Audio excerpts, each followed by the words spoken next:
Mafia Mukhtar की मौत के बाद से ही उसका बेटा अब्बास अंसारी सुर्खियों में है। मुख्तार अंसारी का गढ़ गाजीपुर में हलचल तेज है।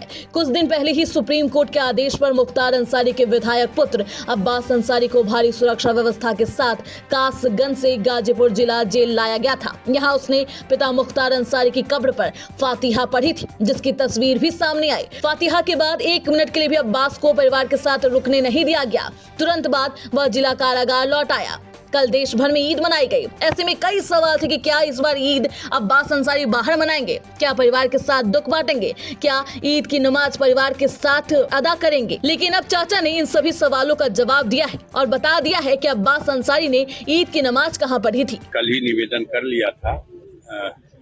क्षेत्राधिकारी मोहम्मदाबाद साहब जब आए थे पुलिस अधीक्षक महोदय के एक पत्र को लेकर, तो हमने उनको बता दिया था कि 11 तारीख को नमाज जो होगी ईद की, तो वो तो क्योंकि वो कारागार में है, उचित होगा कि वहीं पे उनको नमाज पढ़ा दी जाए, क्योंकि यहाँ लाके फिर ईदगाह में नमाज पढ़ाना व्यवधान बहुत होगा, हम लोग भी कंट्रोल नहीं कर पाएंगे।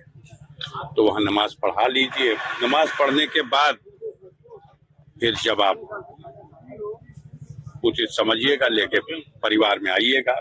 कल साल भर का वो त्योहार है और पहली ऐसी ईद है जब मुख्तार अंसारी दुनिया में नहीं है, तो उस परिवार में उस गम के माहौल में जो लोग आएंगे, शिरकत करेंगे, उनके लिए पुरसा देंगे, उस कार्यक्रम में शामिल होंगे। सर्वोच्च न्यायालय ने जो आदेश दिया है, उस आदेश के क्रम में इन 3 दिनों के लिए अब्बास को अपने परिजनों से मिलने का, पहले दिन तो फातिहे में सम्मिलित होने का, बाकी दोनों दिनों में एक दिन ईद की तकरीब और तीजे की जो 13वें दिन का तीजा है उसकी तकरीब, उसमें उनको शिरकत करने के लिए और माननीय सर्वोच्च न्यायालय के आदेश को अगर किसी तरह से तोड़ने मरोड़ने, समझने समझाने में कुछ तो अधिकारीगण खुद कुछ समझ लेते हैं, कुछ आप लोग समझा देते हैं। जितना अच्छा वकील नहीं समझेगा कोर्ट का आदेश, उतना अच्छा तो कई पत्रकार बंधु ही समझ ले रहे हैं। तो उसको समझाइएगा। हम लोग कोशिश करेंगे कि अपनी तरफ से कोई शिकायत का मौका न दिया जाए।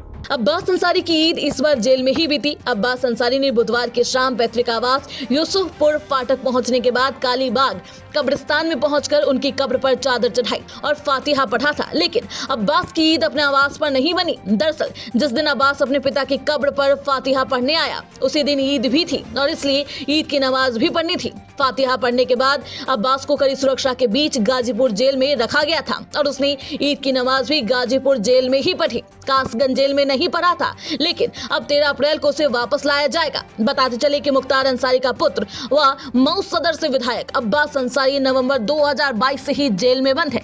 फातिहा में शामिल होने के लिए पैरोल मिलने पर वह फाटक आया था। Bureau report TV7 Bharat.